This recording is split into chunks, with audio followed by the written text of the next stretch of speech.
Okay, so for the last couple of months, I've really been working on turning the 2008 Toyota 4Runner SR5 into the Florida Boy Survival Urban Assault and Camping / Bug Out vehicle. And it's working pretty well.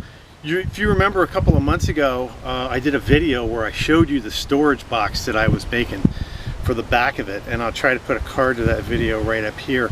It was just wood, you know, I didn't have it finished or anything else, but the last couple of months I took a lot of the suggestions that you had and posted on that video, and I also looked on YouTube, and there's literally 1 million videos on rear drawer things for the Toyota 4Runner, but there's nothing on just building a basic box. I didn't want drawers.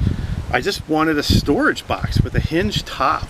So I had to kind of invent it and make it myself. Plus, everybody that builds these builds them out of big, heavy 2x lumber, like 2x8s or 2x10s and 3/4 inch plywood.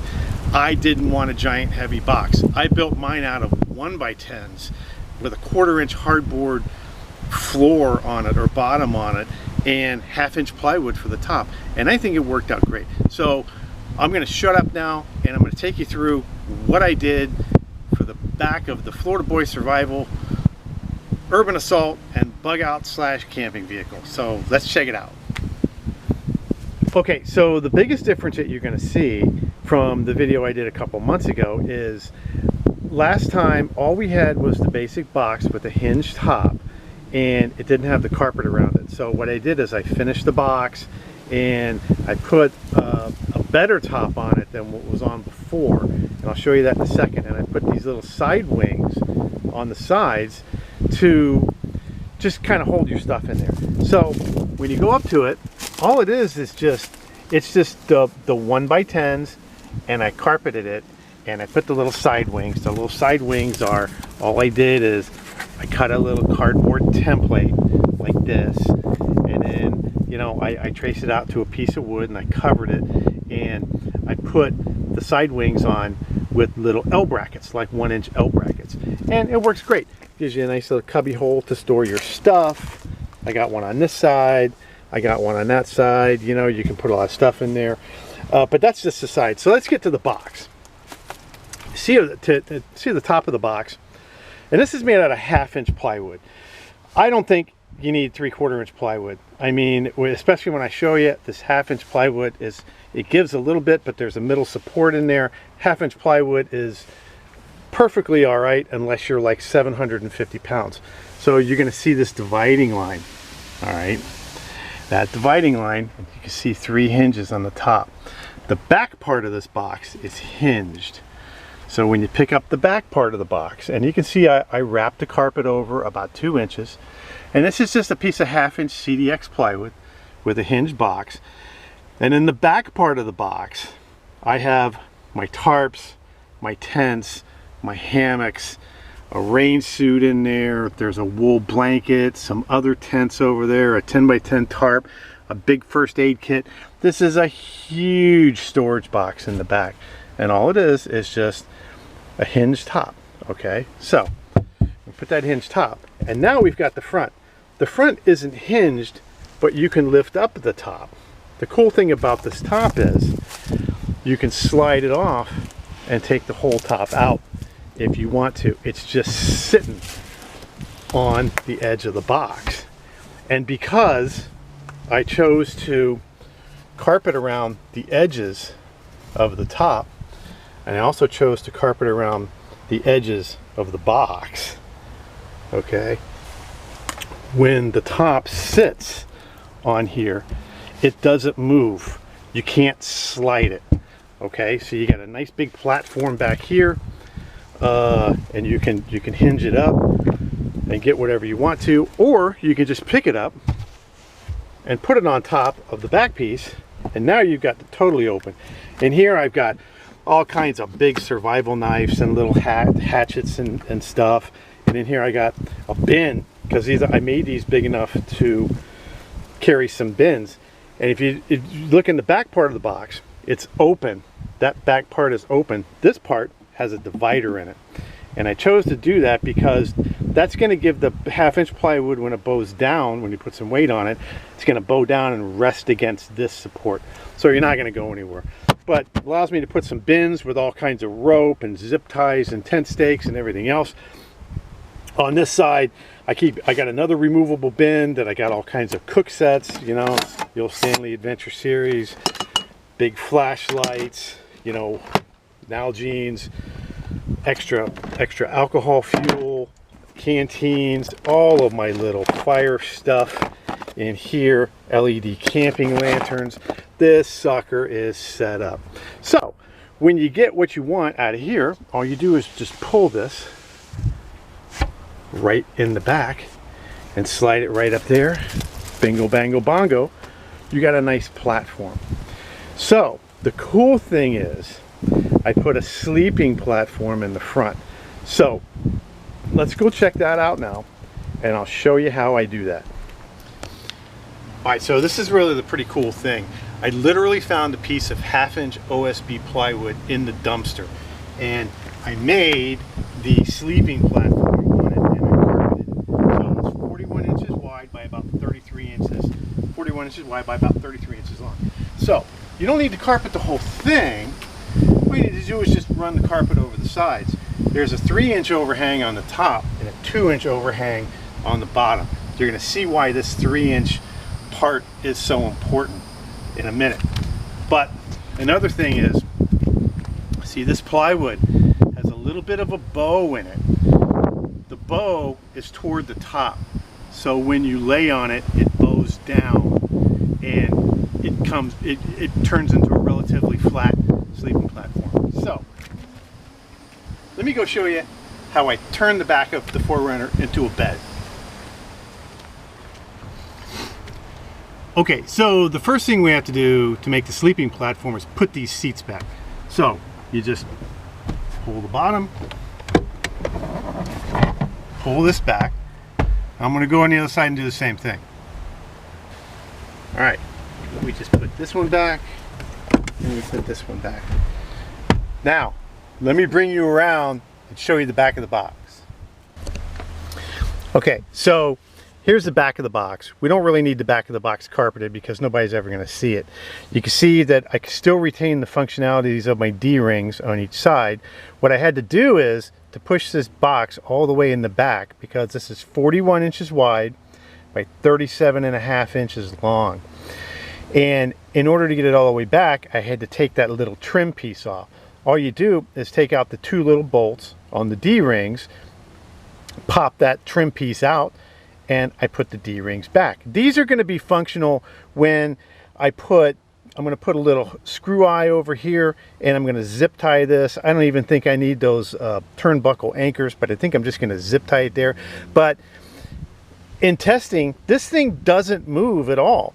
And you can see this is just 1x10s with a piece of 1/4-inch hardboard for the bottom of the box. And this thing will slide right out, and it's not gigantic and heavy 2x lumber. So in order to put the sleeping pad, I drill a couple holes, one there and one right over there. And those holes allow me to put this cleat in. And this cleat was made by a couple of lengths of 1x10s that I cut the size, and I had to inlet a little bit of it for that middle hinge so that I could attach the cleat. So let me attach the cleat and I'll show you what the cleat's for. So this cleat attach is really easy. This is just a little wing nut with just a 1/4-inch bolt and a washer. So what we do is we just take this wing nut off, we take this washer off, reach around the back of the box, put that one through that side, okay, and we put that one through that side, which goes just like this, okay, and now we have little reference marks to show us which way is up. Now we just put this through the holes, okay. Now I'll go over and do the other one. Okay. We just put this through the holes. Put our wing nut back on. What I did is I didn't have the proper size drill bit, so I tried to use a smaller drill bit and hollow out the holes. So all you're going to do is just get this sucker up to its even, make it good and tight. Do the other side. All right, here we are on the other side. We put our washer in there. We put our wing nut on here. And when you're doing it and not explaining it, it only takes like 3 minutes to get the sleeping platform on here. Okay, bam, there we go. So now, when you want to use it as a sleeping platform, you just let this down. And now, what we've got is, we've got an 1.5 inch wide ledge. And I'll show you what that ledge is used for. We pull that sleeping top over, and we just rest the top of it on the back of the back seats. This was an excellent place to do it. Some other people make it come up to the seat, and then they use supports for the middle. And I said, well, this is a nice support here. Why don't I just rest the sleeping pad on the top of the back seat? So let me show you how that works. Okay, so here we go. We've got our sleeping pad on there, our sleeping platform. All we do is we just pull it over, put it on the top of the back of the seat, rest it on the cleat, and now we've got our sleeping pad.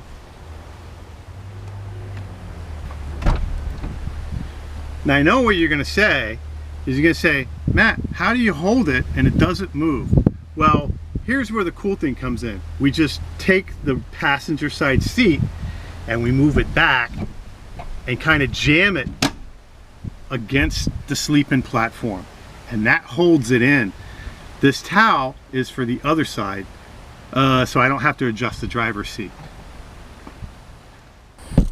Okay, this is really cool. When we get the sleeping pad put in, you can see it's just a seamless sleeping platform, about 41 inches wide, exactly 41 inches wide, by about 70.5 inches long. I told you this back was 37.5. It's 37.5 from the hinges all the way to the back, and I left myself about 1 inch or 1.5 inches where the door closes, so the back door can close. So when you're in here, I mean, it works just absolutely perfectly. And the head is up just a few inches or a couple of inches, which is kind of how I sleep anyway, you know, for the stupid acid reflux stuff. But let me show you how it works. Climbing in to the back of the sucker. See if I can do this without knocking the camera down.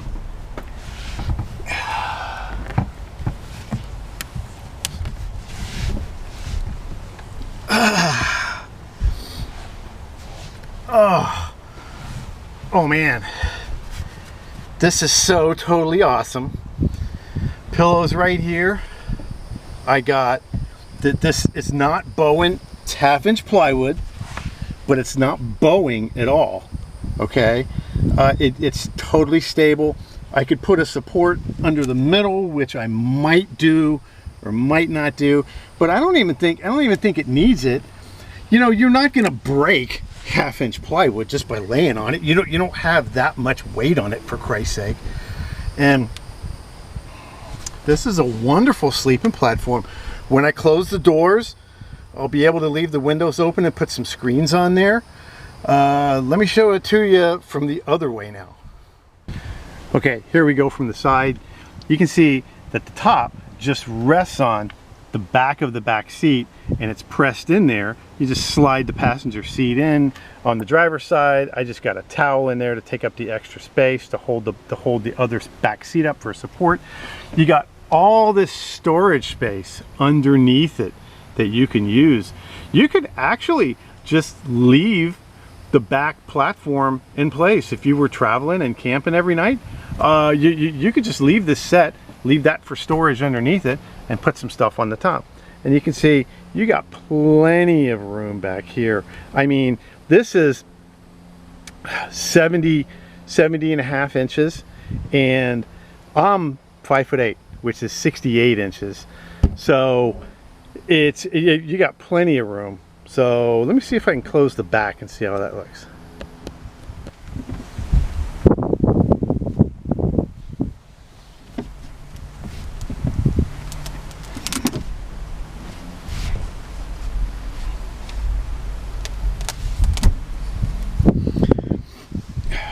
Okay, so